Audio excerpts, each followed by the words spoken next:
what is going on, you beautiful people? Welcome back to another episode of Transcending Explorations. Thank you for being here, for tuning in, for taking the time out of your day to listen to this podcast. It means the absolute world to me. I really hope that you guys love this show, that you enjoy it, and that you get a ton of value from these episodes and from the podcast in general. And if you do obtain or receive some value, then I invite you to engage in the value for value model by actualizing the value you perceived you received, whether that's in the form of money or your time and your talents, or investing in the companies that I'm affiliated with. There are so many different ways that you can choose to, if you like, support this show. So links will be in the description to all of those. So in today's episode, I had the opportunity to reconnect with Ben Calder. In our previous episode, we had Ben Calder on to explore spirituality and spiritual development from this integral approach, from this comprehensive, whole and balanced approach.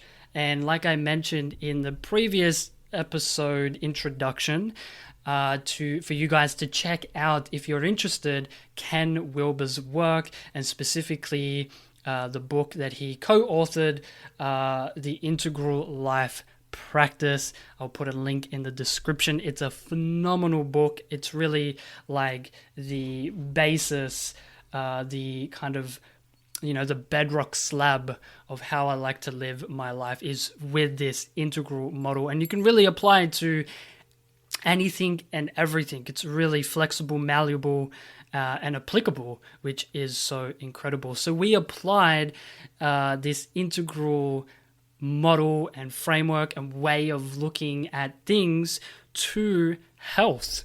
Ben has a background as an integrative health practitioner, I believe is what you would call him, an integral health practitioner maybe. Nonetheless, he's incredibly holistic, incredibly comprehensive, inclusive, and transcendental as well with the way that he approaches health, which is what I find so beautiful and fascinating and amazing about where he comes from with his work. And so this was really a health-centric exploration. We began with diving into Ben's morning and night routine and how he likes to structure his days based on his unique self, which led us off into some other areas I completely did not expect us to venture down. But we also talked about circadian cycles and the environment in which you encapsulate yourself in, and the direction in which you sleep, getting into a bit of feng shui and the shape of the home that you encapsulate yourself in, the shape of the building, and how that's going to influence you on all levels of your being. We also get into finding some sense and some understanding and some meaning around what health even is, and also what is disease, what are illness, what are symptoms, why do these things manifest, are they random, do we manufacture them? There's all these interesting questions around symptoms and illnesses and diseases that I think is definitely worth exploring, and especially exploring the relationship of our mind and our health. And Ben says something so beautiful in this podcast, that the body wears the shape that the mind creates.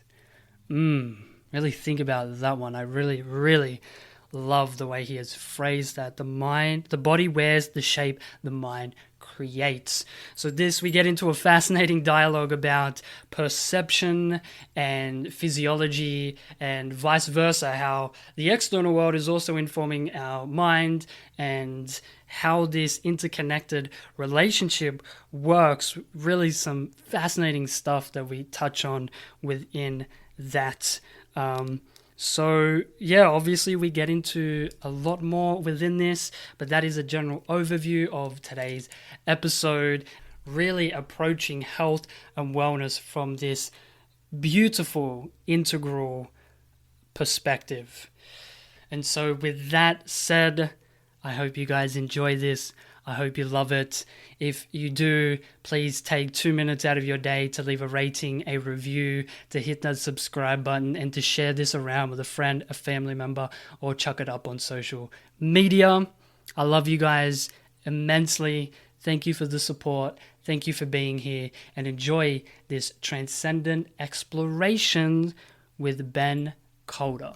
Ben Calder, welcome back yet again to Transcending Explorations, mate. It's so good to connect with you again within this very quick week. Yeah, well, thank you so much, Lachlan. It's beautiful to be back. The last conversation was so rich and so enjoyable. It's great to come back in and continue with that. Thank you. Absolutely, yeah. No, it's a pleasure. So, just being the curious person I am, seeing it's morning here and it's nighttime over there. I'm big on like morning routines and night routines and really kind of structuring my day. I'm just curious, is that something that you incorporate into your day, having a morning routine and a night routine? I mean, I think whether we believe it or not, everybody does. It just depends on what you want to define into that. Yeah. And I think before I kind of give details away, it's also something that in true integral life practice format gets scaled depending on what's going on. So nothing is completely fixed. For me, I find that being overly rigid about any one particular practice at times can then be detrimental. So I tend to have a fairly fluid response to that. But certainly, I like to try and have 2 periods of meditation in a day. I would say as kind of rituals, so preferably one in the morning and preferably one in the evening. And I tend to do different types of meditation at the start of the day. So I'll tend to do what I would class as a more mind engaged meditation at the beginning of a day. So I might use a mantra or a kriya or something to focus on that's kind of sharpening my mind as I'm coming out of the sleep state. And then in the evening, in contrary, that's when I tend to prefer the Zen style shikantaza, just sitting, essentially just letting everything dissolve back into nothingness. So it's kind of like the morning brings that kind of focus in, and the evening just allows it all to dissolve, which thankfully then leads to a really beautiful sleep. And so I'll tend to do a bit of meditation, and then depending on what my day involves, I consider it a cornerstone of my day to have a great breakfast. Having worked in kind of nutritional circles and the epigenetic work that I do for so many years now, I understand my requirements as a body. So I like using car metaphors quite a lot with bodies as well. If you know your car takes longer to warm up in the morning, or it requires a particular thing to get the best out of it, then it's important to do that. And I know for myself, it's really important for me to have a good breakfast. I really find it helps to set my metabolism up and again, just my energy levels to be able to do what I want.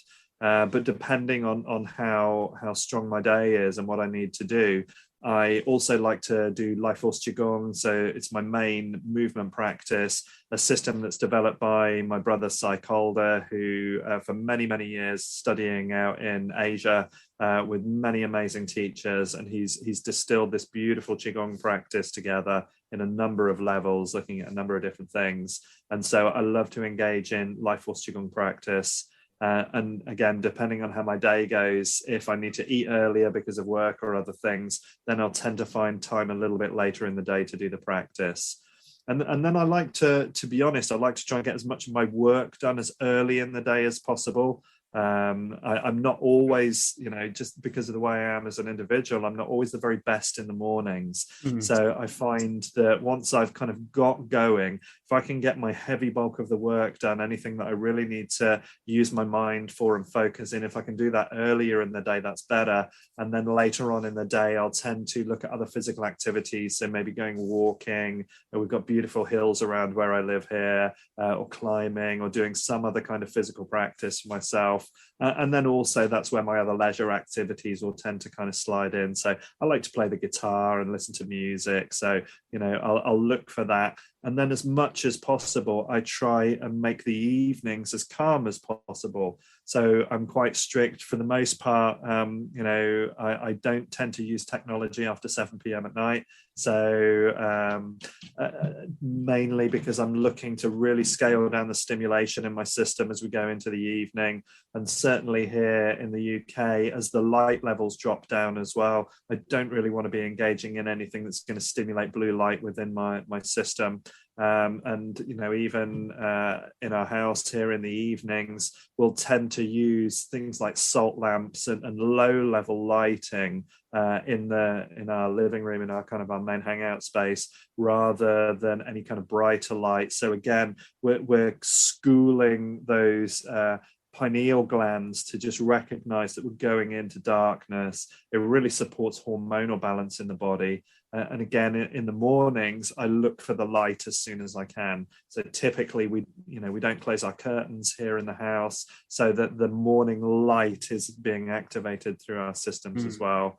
So that tends to give you an idea of a day in a rough way. Yeah, I love that. There's so many good insights into that. Obviously, the first one kind of you touching on like the uniqueness of really understanding who you are, so you can create your day according to your uniqueness. And you could look at this from an Ayurvedic perspective and a Chinese medicine perspective based on your elemental makeup. If you're a Kapha, Pitta, or Vata. Right, I'm a Pitta. I'm very fiery. I like to get up and move straight away. I like to get into a gross physical exercise and then get into my Qigong meditation. But that's just based on my unique self. And I also love what you said about being in harmony with the environment, these light and dark cycles, these circadian cycles, I think. And, you could probably speak to this. Do you find this to be a big, wrench that people throw into their circadian cycles to just kind of ruin it ultimately with the blue light and the tech? And is this a big thing you deal with people? Absolutely. And I think the reason is that it's only in the last, really the last 100 years, but definitely the last 20 to 30 years that we've even had to consider this. You could maybe say that since the Second World War, the way that industry and certainly business and commerce have moved, working hours have changed in a lot of ways, but we kind of forget how connected to nature we ought to be. And we've moved into these cycles where 24/7 we can practically do anything we want. I don't know what it's like for where you are, but I can be 5 minutes away from my house and I can go to a 24-hour store and get things anytime I need, pretty much every day of the week. Yeah. There's enough lighting on that I really don't have to be concerned about the dark and so on. And there's absolutely no doubt that our brains are so, we're solar beings. We're so fueled in light that I think a lot of the crises we're seeing in health are supported by the fact that most people, or a lot of people, spend a significant amount of more time indoors. They spend a significant amount more time sat down, and they spend a significant amount more time using devices that are acknowledged as remote behavior modification. They're there to kind of entrance us into their use. And so we're stimulated in completely different ways. Whereas, we have a camper van here and we like to take it away. And so, we just don't have those aspects. And we find that, as it's getting dark, we've had our dinner, maybe we've had a fire, but our bodies become much more tired and much more ready for rest.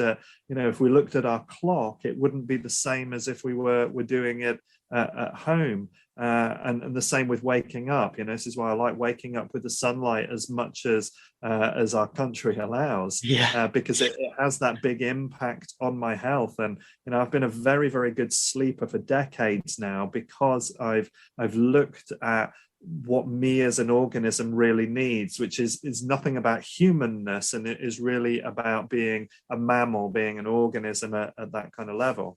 Yeah, exactly. I always think, if you put a regular modern human being in this like modern world back into nature, they would naturally breathe through their nose. They would like naturally drink high quality water. They would be in sync with their circadian rhythm. So therefore they're going to sleep well, and all these so-called diseases, symptoms, and illnesses would somewhat just disappear, because ultimately I think these are all just messages trying to tell us to come back to that natural, authentic state of being. And I want to kind of get into what even is disease, like how you perceive what this process, this manifestation is. But I just want to make a couple comments on what we're talking about here with the environment, because I really think we're deficient in darkness.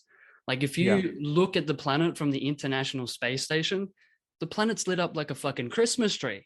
Like it's constantly lit up. And then from a world-centric view, you got to think about the bees and the insects and the animals that are not actually getting their sleep. And obviously we need the plants and the trees to live. And they're also being dramatically influenced from these light cycles. I also think, because I see the circadian rhythm as like the orchestra for our body's symphony. So and I almost think like the sun's inside of us, so we're not like connecting with it on the outside. It's still moving within us in that cycle, but we need to be in congruence with it. Does that make sense? Absolutely. Well, that's the whole nature behind the horary cycle within Chinese meridian theories, in the fact that every meridian is rushing or dominant for 2 hours a day. And that's based on how the sun is moving. Essentially, the sun is an enormous magnetron running around a magnetized core of our planet. So it's constantly charging. And this is why we can end up with jet lag when we travel, and especially when we're flying east. And so we're going against the path of the sun. That magnetic stimulation within our systems becomes disturbed. And so we end up with something that's out of sync until we essentially get 3 to 5 solar circles going back on again. And so that magnetron then recharges the pathways and we get over our jet lag. And within kinesiology, in that main body of work that I do, but also within meridian work and energy work through Qigong, there are ways of actually accelerating that, of stimulating those meridian pathways so they catch up much more quickly. And in my kind of trips, both east and west within the world, I've always used these methods, and I just don't get jet lag. And, I've handed them to many of my clients, and they all report a reduction in jet lag within the system because they understand why they were having it in the first place. Wow. So I guess that could also be scaled down to a micro level, because people are like socially jet lagged. And I guess, again, just because they're not in tune in the way that we're talking about. Yeah, sure. I wonder, just because you mentioned kind of that like magnetic kind of aspect, are you looking at the direction in which you sleep kind of from a feng shui perspective, and how we are a microcosm of the earth? So, like two magnetic poles, if you have a positive and a positive, they're going to repel. So I wonder if that's something you're looking at too. Yeah, well, I tell you, in the last 19 years, I've experimented with more things than I can remember in terms of that. But there is definitely qualities within that are relevant and important, and the concepts are important to understand. And again, like integral theory, in a lot of ways, we're looking at a map, but the territory itself is then unique to the location. And what I typically find, although there are some directions that I think I might be better off in, and there are certainly experiences I've had where I've experimented with that and it's been incredibly useful, I also think it's because the actual space that I'm in has allowed for that. Because there's been a few places where I've because essentially in feng shui you come down to the idea of being an easting or a westing. So there are a set of particular directions that will work for you and the ones that don't.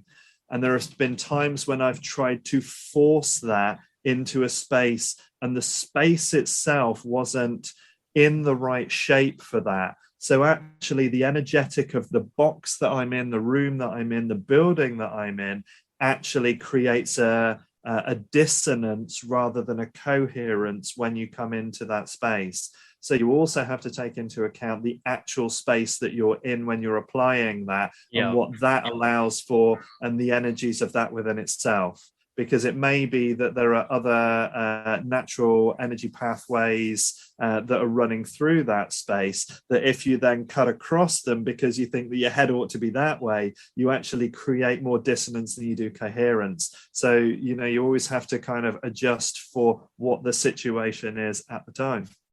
Absolutely. Yeah. That's there's so much more to be thinking about. Yeah. Also, not only the space that you're in, but like what's going on underneath the ground with these energy channels that are running through. But that's what an integral mind incorporates, of course. Exactly. And even the building materials, are you in a wooden place, a cement place? Is it made of hempcrete? Is it in a tower block?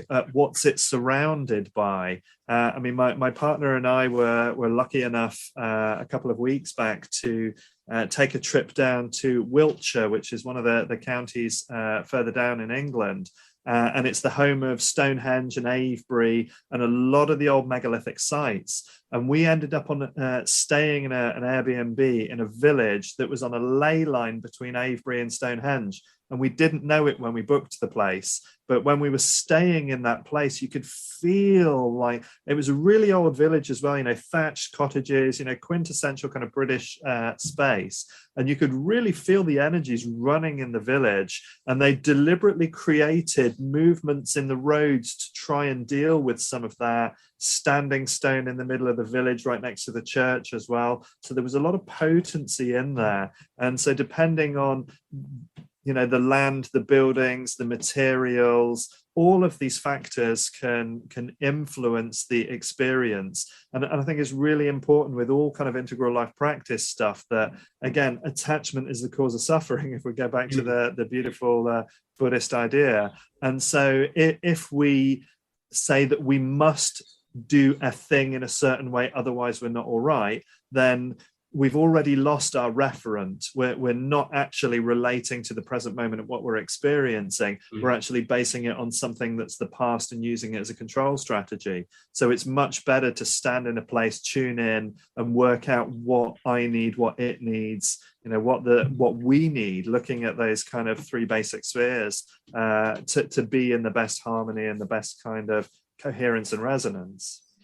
Yeah, absolutely. Yeah, I just find it fascinating. One, that we are open-ended systems interacting with other open-ended systems, that being your home, obviously the buildings and the tree, like everything is an open-ended system. And I do think, health could be kind of defined as that ability to adapt to any given situation or environment. But I have to make one more comment before we actually get into what health is and disease, because, this is just fascinating, because I just find it so interesting how the shape of the buildings that we encapsulate ourselves in can dramatically influence us. I know Dr. Ibrahim Karim from Biogeometry, I don't know if you're aware of him, but, he's highlighted this massively, especially with square linear school buildings and kids having more anxiety, more stress, and actually being pushed even more into the left side of their brain, being less artistic and creative. And then just another comment I wanted to make on top of this is, you probably take this perspective too, but from a health perspective, your home is an extension of your body. It's just like literally an extension. So it's also going to be giving you clues about what's going on inside. But any thoughts on those? Yeah, comments? Of course. I mean, there's been some beautiful experiments with the geometry of plant beds. So making them in different geometric shapes and how that affects growth cycles, because again, they're holding energetic qualities. And a really easy experience for anyone to do is if you get yourself some big pieces of paper and draw squares, triangles, circles, hexagons, octagons, different shapes on them, cut them out and then stand on them and move from one to the other, and then just tune in, and you'll get a direct variance in experience with each one if you've got that sensitivity. So it definitely has that kind of impact, and definitely in the way we kind of learn and the way we relate to the world, shape and pattern is massively important. I often use the phrase that the body wears the shape that the mind creates. And the house in itself, the space that we reside in, is exactly that. And that's also why sometimes we get really resistant to making changes, because if we change our personal environment around, it will create a different mindset. And there are other times, once you've done that the space feels totally different. It can become super inspiring for us. When I'm a big one for keeping the clutter clear as much as possible, keeping things tidy, keeping things in order. I think that has great value in our health and well-being, not letting stagnancy accumulate. And so when we can kind of regulate our environment, and I'm really lucky, my partner is an interior designer and a house refurbisher, and so she has courage in a way that I find inspiring, to just go, let's change this around like this, and it doesn't intimidate her at all to create total chaos in a space, because she can already see the coherence that will return. And I really, really admire that in her.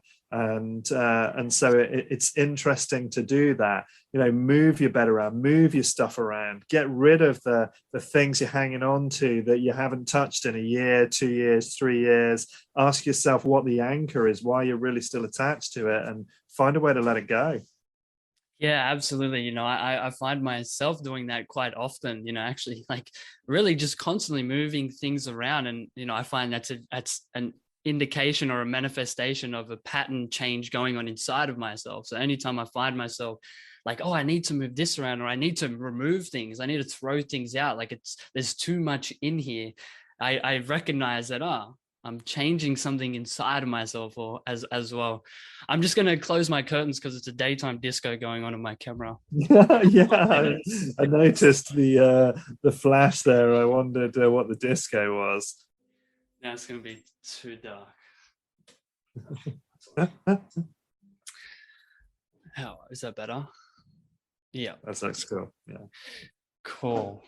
Yeah, so I want to move into talking, really just getting some sense and some meaning and some understanding from your perspective of what health is. It's this word that's kind of thrown around a lot. There's obviously a whole field and everything around it. I guess the general consensus is health is simply the absence of disease. But yeah, how do you view it and perceive it? Like, what is the meaning of health to you? Sure. I mean, unsurprisingly, that's going to operate on a number of different levels for me. Yes.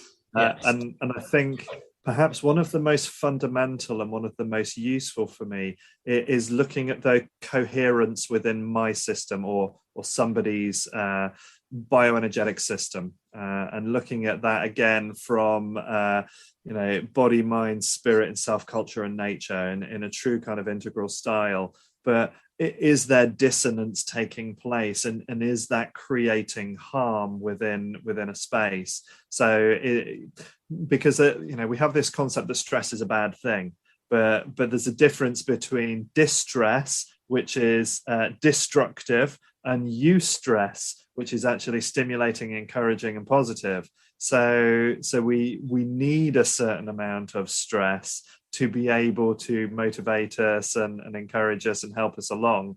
But and I think one of the best ways to kind of understand some aspects of health through the idea that everything in the right proportions is a medicine and in the wrong proportions is a poison. So, and you can again take that in body, mind, spirit, relationships, environment, however you like.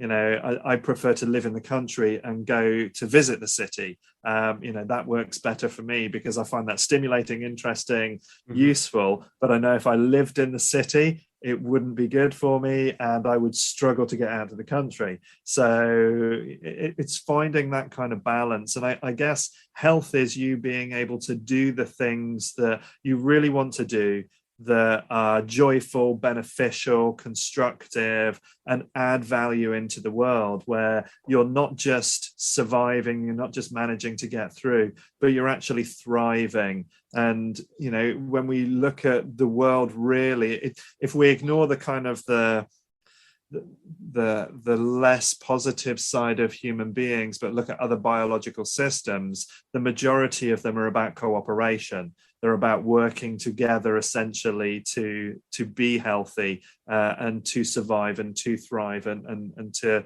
kind of go forth and multiply, if you like. So finding the coherence that allows that. And in the sense of my brother Sai's work in Life Force Qigong, it's also about being able to hold our own center and be in that space of constant adaptation. So, it's one thing to say that wearing, in this case, my body warmer keeps my body warm. But if I'm wearing it in 30-degree heat and I'm sweating and dehydrating myself, it's unhealthy. So it's about being able to adapt to what the circumstance is, holding a degree of neutrality, and being able to hold one's own center, whatever the situation is, and then being able to choose in a healthy manner. So that, again, around this kind of whatever is unique in any situation that you're in, rather than sticking with rules that are fixed, I can or I must do this and I can't or I mustn't do that, you have to look at what is right for the situation. Where am I in flow with the situation that I'm in? Because if I'm in flow, then all matter is energy anyway. Everything is energy anyway. So all I'm doing is flowing with the nature of the energy, rather than, you can look at it from a simple red light, green light point of view. Is the red light stopping me? Is it heavy? Is it contractive? Is it feeling like it's the wrong direction for me? Or do I get that green light of go, of flow, of expansion, of opening, of being something that nourishes me on maybe multiple levels, but on whatever level it feels like it nourishes me, and being able to follow those green lights moment to moment through your life as they are supporting you, and I find they lead to the best experiences in our life. Yeah, that's beautiful, and I really love that red light, green light. Yeah, it sounds very similar to my good friend Marcus's follow the energy. So he has this follow the energy, and I get a visualization almost like there's literally this energetic line coming from the center of me that's connected to like where I really need to go. It's just like recognizing and follow that energy, and also use the red light, green lights. That's great. I want to throw out a couple definitions of health. So I think health encompasses disease and non-disease. And it's almost like a container that allows for the disequilibrium and then equilibrium.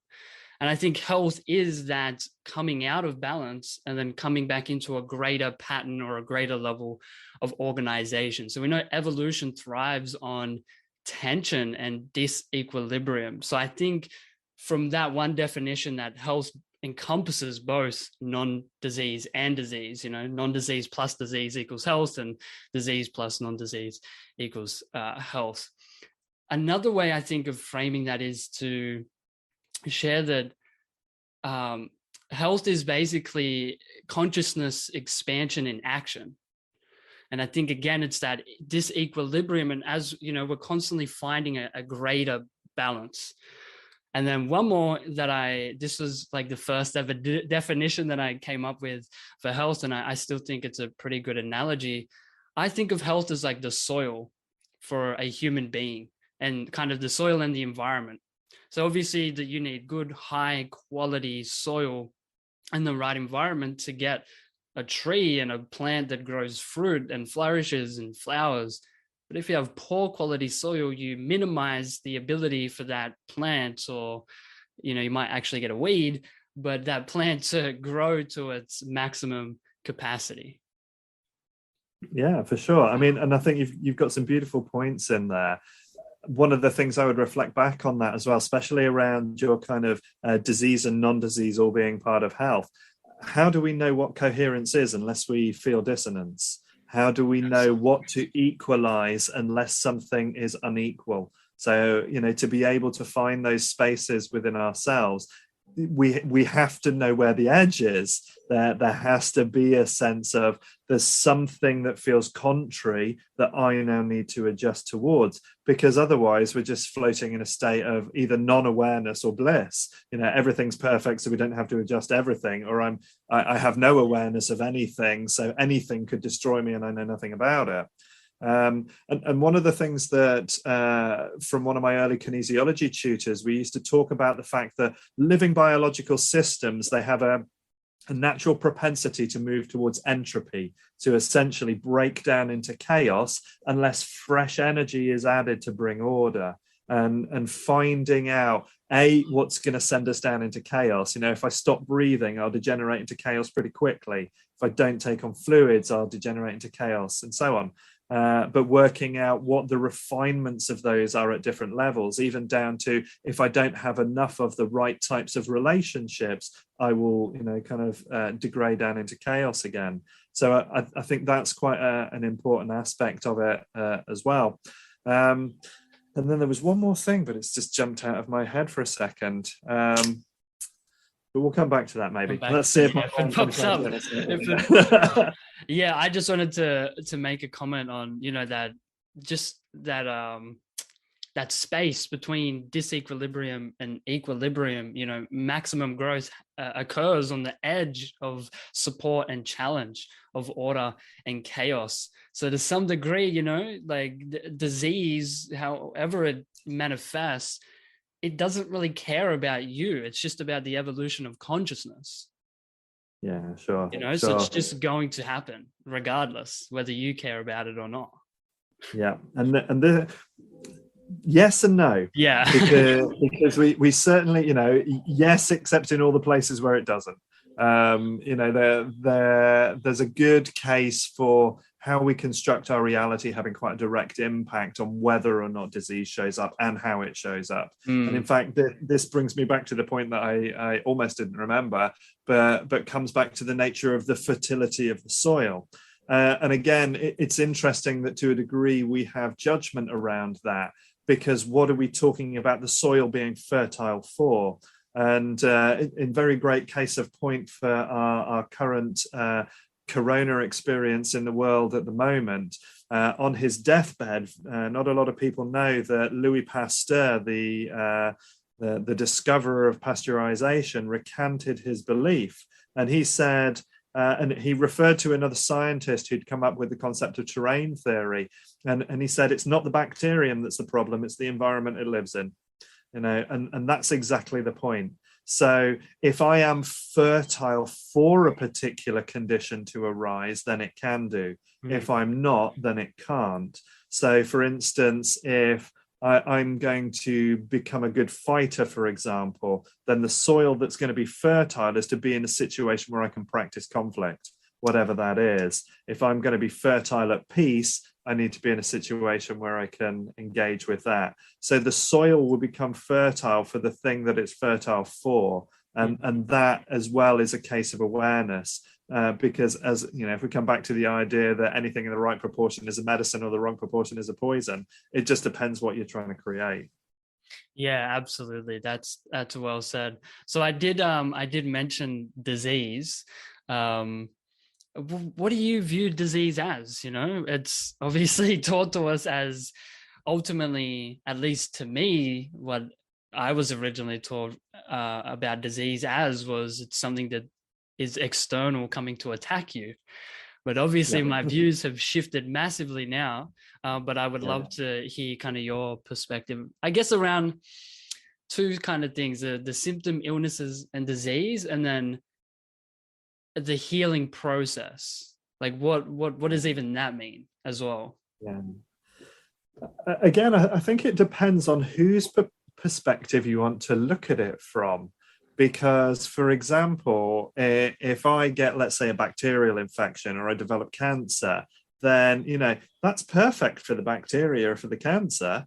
They're in a greater state of coherence. Their health is increasing. So, whose disease are we really talking about? Mm. If I'm just looking at me as I identify myself, then again, it's about whether or not I'm able to do the things that I would like to do.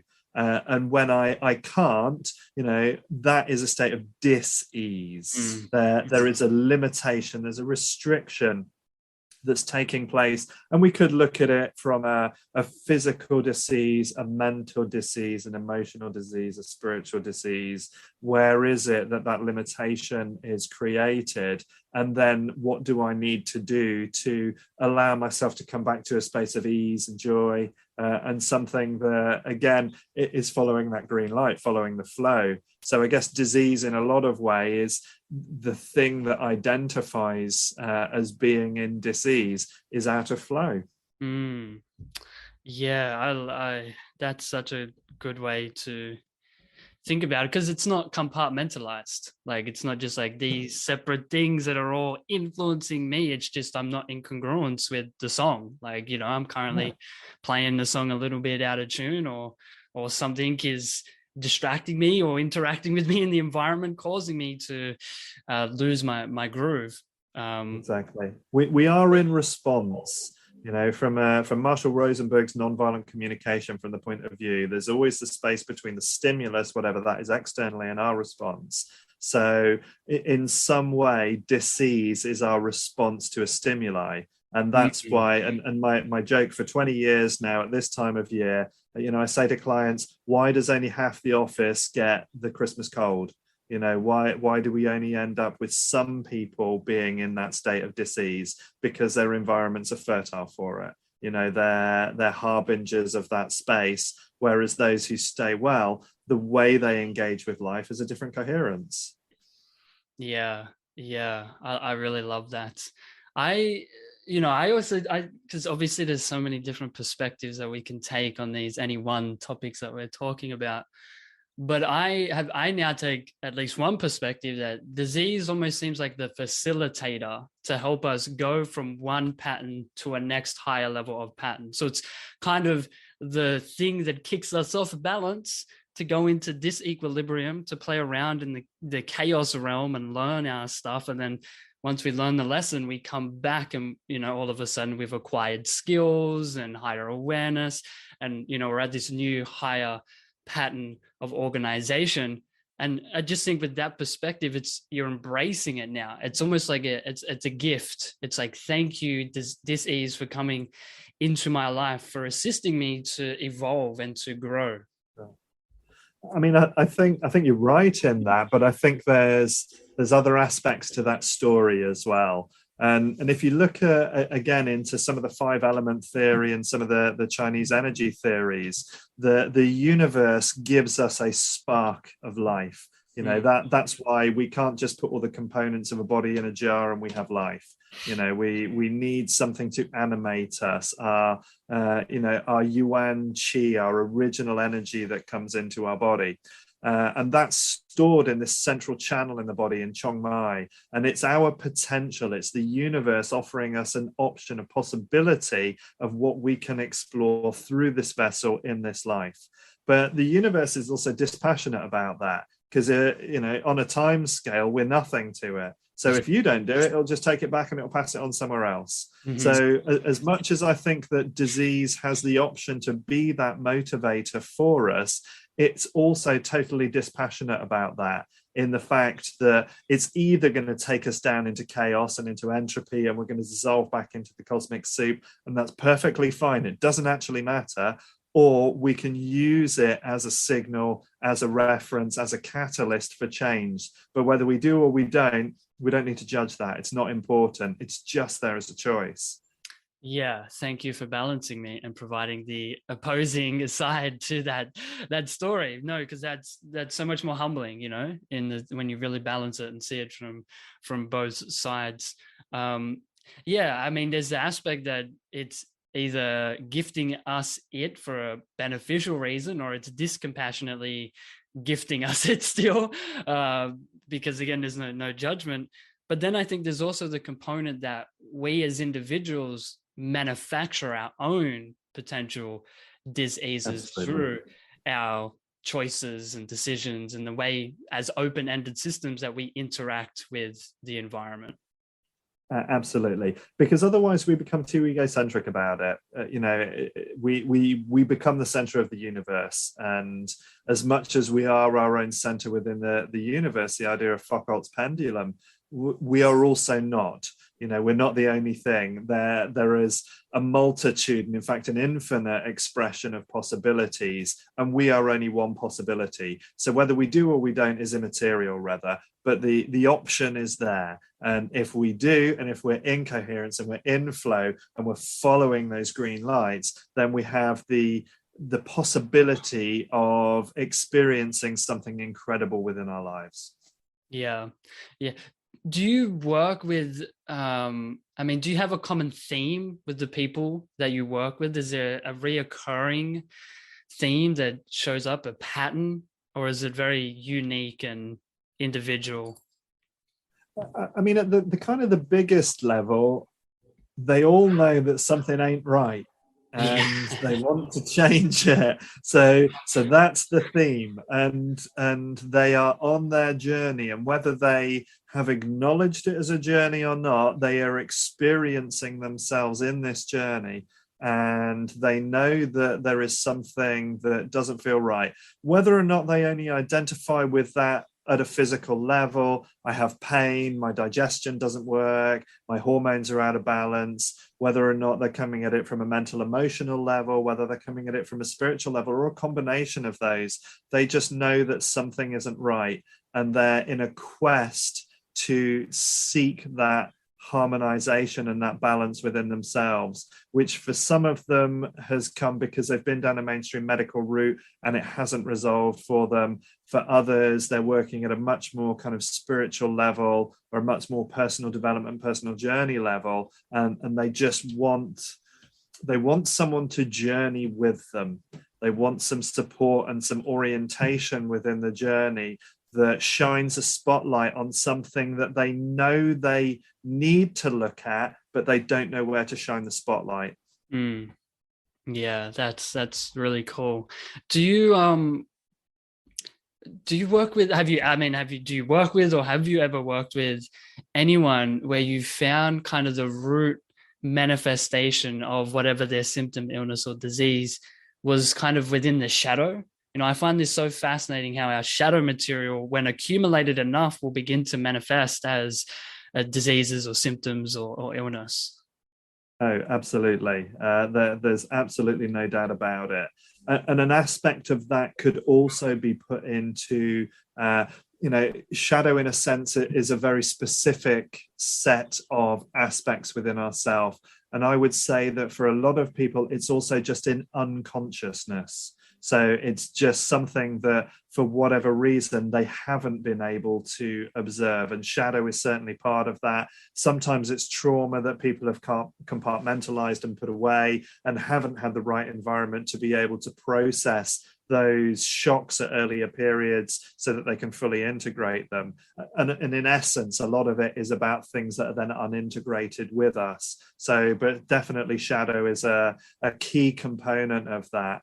I've had a number of clients over the years who essentially have hit that dark night of the soul, and they're lost. They go into that existential crisis, and they're lost, and they don't know how to move forward. And again, that's why I use that analogy of shining the spotlight on the things that they don't see. So it's giving them that information to be able to consider more than they already knew. As we spoke about, I think in the last session, about ladder climber view, and just how as we're moving up through aspects of our awareness, we can see more, and we'll transcend and include those previous stages while gaining a new, broader perspective. But that comes with its own issues as well. Yeah, absolutely. I just find it so incredibly fascinating, the consciousness kind of behind the manifestations of specific, like even the location that the disease, what we're calling a disease, arises within the body. Like, people that have like eyesight problems, it's like an internal issue of not looking at something within themselves, or developing tumors on the breast from a perception of like a sexual experience. Like, to me, it's so incredible how our perception and like physiology is like instantaneously hardwired into each other. It's like in real time, the structure of our cells, and even the geometry of our blood, and like the structure of our water is like all instantaneously reacting and changing as we're filtering and perceiving these events. And then obviously, based on the meaning and interpretation that we give it, we'll kind of almost like solidify how the body like crystallizes from how we've that's ended the experience, if that makes sense. Absolutely. And I think it's important as well to recognize that it's a two-directional street. If we take those basic aspects within the quadrant theory and integral of subjective and objective, and remember, for anybody that maybe hasn't come across this, the subjective is the stuff that doesn't have a location in time and space. Okay, so our mind and our culture exist in there. And then the objective is the stuff that does have a location in time and space. It's our body and it's our environment. So the traffic is two-way. So if I create a mental image or a thought or a concept or a belief around a thing, my body will wear that shape. There will be a correlate. Yes. So if I contract around an idea, then my body, as the objective side of my subjective mind, will also create a contraction. And depending on how the nervous system is rigged for that, will depend where in my body that contraction takes place. And if I can't release the mind, then it will be difficult to release the body. Although sometimes, as in with good integrative body work, if you can release the body, sometimes that's the catalyst to release the mind.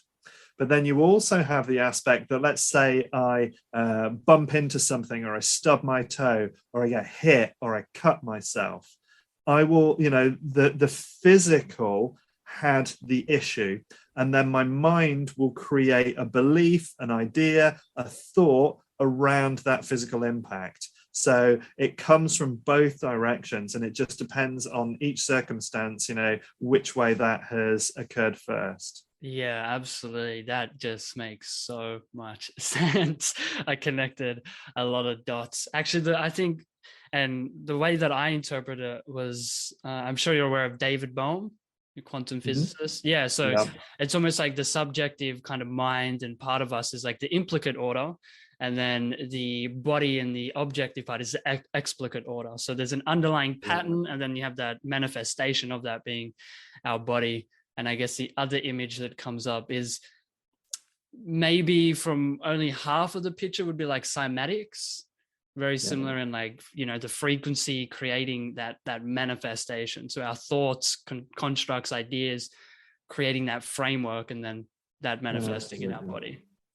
And that comes straight back again to this coherence and dissonance. When we're listening to music that we love, we feel good, we want to move, our body feels alive, everything is perfect. If somebody puts on something that we don't like, contracted, body feels heavy, awkward. So again, we're always in this stimulus and response kind of space. There is a stimulus coming from somewhere, and then that choice of how we respond, which is why for me, health is that ability to be able to come back to neutral, come back to center, dissolve whatever it is that's going on, and be in your own healthy space. Yeah, I so resonate with that. That's the kind of song that I'm dancing to with you. Ben, I kind of wanted to get into some other stuff, but just based on time, I will hold them out and probably invite you again back on in the future. I'd love to get into more the nutrition and like exercise and kind of get into more stuff from that integral perspective, but that's a whole nother podcast. But I'm so glad that we could kind of cover the foundation of like what is health and the healing process and disease. I think that's so important for people to have an understanding around, obviously due to how mainstream has completely distorted that and everything else and taken advantage of that. So where can Absolutely. people connect with you if they haven't listened to the first one and they're just tuning into this one, your website and everything like that? Absolutely. So very simple. Website is bencalder.co.uk, and that's Calder for my surname. So bencalder.co.uk. You can also find me on Instagram at Benji Calder, and you can find me on Facebook, Ben Calder Integral Health. So nice, easy stuff to get. And I would be more than honored to come back and speak with you for a third part, looking at some of these other aspects, because as you can see, there's just so much cool shit to talk about. And it's always a pleasure to come and speak with you, Lachlan. Thank you. Yeah, no, thank you so much. I so look forward to these conversations. Obviously, as I've told you pre-podcast, I just find this integral model so nourishing, like on a really deep level. And I just want to share this with people because there's so much within it that's valuable and that people can integrate into their life. So whole lot of love for you, Ben. And yeah, we will connect soon. You too, Lachlan. Thank you so much. Really appreciate it.